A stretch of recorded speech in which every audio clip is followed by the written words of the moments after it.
Newsline. Lightmates, nasampula ng mga sasakyan na bumabiyahe na walang plaka, habang ang iba ay nabisong colorum sa ginawang mga operasyon ng LTO. May detalye hinggil dyan si Christopher Tirambulo. Christopher. Libo-libong mga sasakyan ng hindi pa rehistrado ang hinuli ng Land Transportation Office.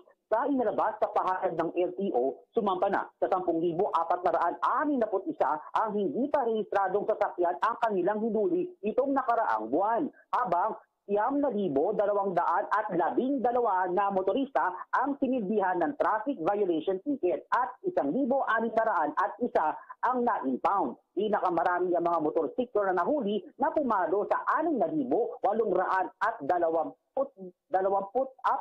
na sinundan ng tricycle, private van, private sedan at trucks. Naharap sila sa 10,000 pisong multa dahil sa pagdabag sa no registration, no travel policy. Binigyan din ng ahensya na ilan sa mga nahuling mga sasakyan ay pawang colorum. Una nang nanindigan ang LTO na hindi nila papayagang ilabas ang mga nahuling colorum na sasakyan sa loob ng impounding area kahit nakapagbayad na ng multa hanggat walang ipinipresenta ng court order. Christopher Tirambulo, Newsline.